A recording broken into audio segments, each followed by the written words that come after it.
लड़का रहा हूँ। मेरे दादाजी मजदूर थे।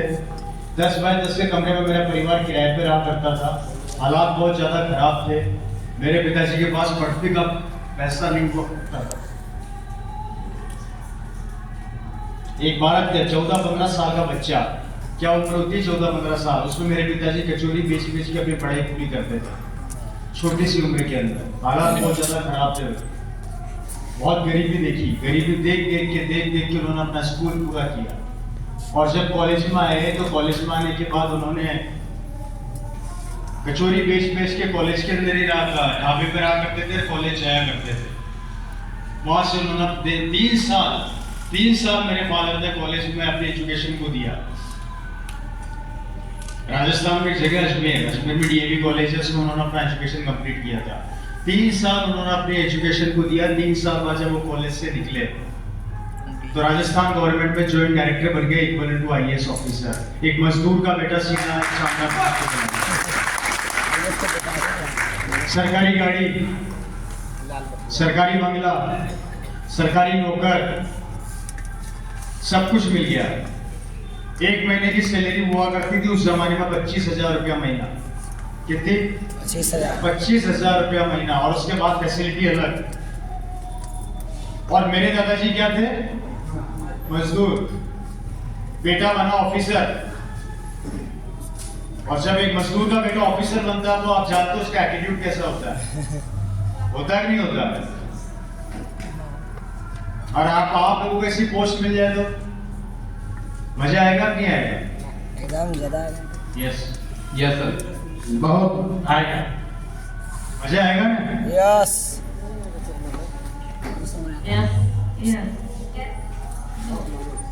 नहीं आएगा? पति पे भरोसा है, मजा आएगा। देखो हमारी सोच क्या है, एक ने नो बोला, बाकी सब ने यस बोला, राइट? या तो वो समझ नहीं पाई, या बहुत इंटेलिजेंट है, या फिर हम सब पागल। कुछ तो गड़बड़ है। अब गड़बड़ क्या वो पकड़ दी अपने को, है या नहीं? हमारा सबसे बड़ा ड्रॉबैक ही यही है, हम अपने आप को एक सैचुरेशन पॉइंट पे लाके सेटिस्फाई कर लेते हैं। मेरी बात को ध्यान से समझना, सैचुरेशन पॉइंट। सरकारी गाड़ी मिल गई, सरकारी बंगला मिल गया, सरकारी नौकर मिल गया, शानदार जिंदगी हो गई, 25,000 सरकार की तरफ सैलरी मिल गई, सब कुछ अच्छा हो गया। अगर ये आपको मिल जाए या किसी और को मिल जाए तो सब बोले मजा आ जाए। उस जमाने की 25,000 की सैलरी, आज की सैलरी कितनी हो गई? 2.5 से 3 लाख रुपया महीना। कम तो नहीं होता, बहुत होता है, बहुत ज्यादा होता है। अब समझने वाली बात यहाँ पर देखो क्या है, ये सारा दिमाग का गेम है। मैं बहुत इंपॉर्टेंट बात समझाने जा रहा हूँ। भाई साहब इधर आना। भाई साहब ने बोला यस मजा आ जाएगा। मेरे को एक बात बताओ, नहीं सुन पाए तो बैठ जाओ। आप भाई, इसलिए कहता हूँ दिमाग को यहाँ रखा करो, ये सबसे बड़ी कमजोरी है। बात करने के लिए पूरी जिंदगी बड़ी है, सुनने के लिए बहुत कम समय है, राइट? सर ने बोला यस मजा आ जाएगा। अब सर मेरे को एक चीज का आंसर देना सोच समझ के। मैं 4 से 5 बातें इनसे पूछूंगा, आप सबको मजा आ जाएगा अगर ऐसी नौकरी आपको मिल जाए तो, राइट सर? अब यहाँ पे समझने वाली बात क्या है वो समझाने जा रहा हूं। सरकारी नौकरी किसकी? सरकार की है मेरे पिताजी की? सरकार की है पिताजी की? पर्सनल सरकार की थी पिताजी की? सरकार की थी। वो ऑफिस सरकार का या पिताजी का? सरकार का। वो गाड़ी सरकार की है पिताजी की? सरकार की। वो बंगला सरकार का है पिताजी का? सरकार। वो नौकर सरकार के है पिताजी के? सरकार के। तो मेरे पिताजी का क्या? 0, कुछ भी नहीं। तो फिर मजा कैसे है? पैसा से। फिर मजा कैसे आएगा?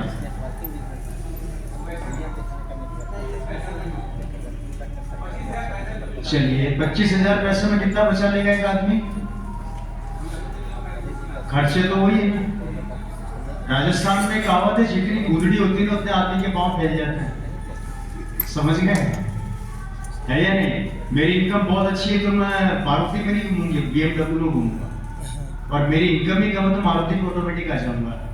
तो 25,000 तो 100 भले कितने भी जाता हूँ, लेकिन उसका अलाव भी तो उतना ही हो जाता है ना। राइट, सब सरकार का। अब बैठिए, मैं समझाता हूँ कैसे। ध्यान से समझना, बहुत इंपॉर्टेंट बात समझाने जा रहा हूँ। हम लोगों ने हमारी मेंटेलिटी क्या बना रखी है कि सरकारी नौकरी मिल जाए तो मजा आ जाए, मेरा बेटा सरकारी दामाद बन जाए तो मजा आ जाए, जिंदगी शानदार हो जाए। अरे बढ़िया कैसे? एक आदमी 25,000 रुपया कमा रहा है लेकिन वो घर के खर्चों में चला जाता है तो उसका कोई मतलब रहा नहीं, और 70 साल बाद जब वो रिटायर होता है तो सरकार उसको देती है 70 लाख रुपया। 70 लाख रुपया मिलता है उसको 70 साल की उम्र में, जब वो रिटायर होता है। मुझे एक बात बताओ, रिटायरमेंट के टाइम पर वो आदमी उस ऑफिस से क्या एक पेन भी उठा के ला सकता है क्या? ऐसी एक कुर्सी को उठा के ला सकता है क्या? नहीं ला सकता।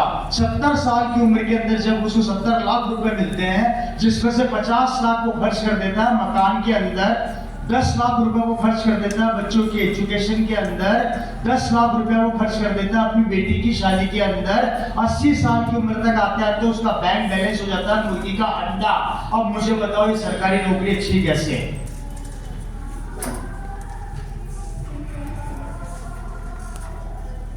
और 80 साल की उम्र में आते आते जब वो अपनी बहू से बोलता है, बहू एक कप चाय पिला दे, तो बहू बोलती है कोने में बैठे रहो, जब टाइम होगा फ्री होगी तब पिलाऊंगी, क्योंकि अकाउंट में पैसा बचा नहीं।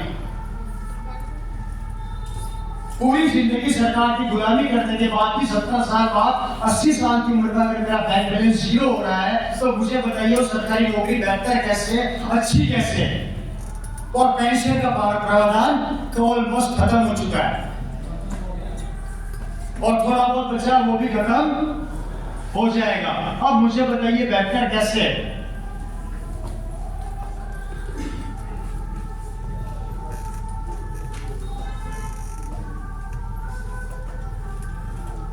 और आरसीएम बोलती है कि भैया 70 साल का हो गया, तुझे कहीं पे काम नहीं मिल रहा, टेंशन मत कर। हमारे देश में जहाँ बूढ़ों को 70 साल में काम नहीं मिलता, तू मेरे पास आ, मैं तेरा 70 साल में काम चालू करवाऊंगी, और जब तक तू मरेगा नहीं तेरे अकाउंट में पैसा डालती रहूंगी, डालती रहूंगी, डालती रहूंगी, डालती रहूंगी, डालती रहूंगी, डालती रहूंगी।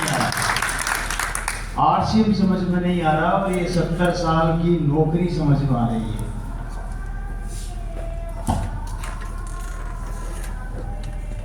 कैसी लगी नौकरी? No sir, no.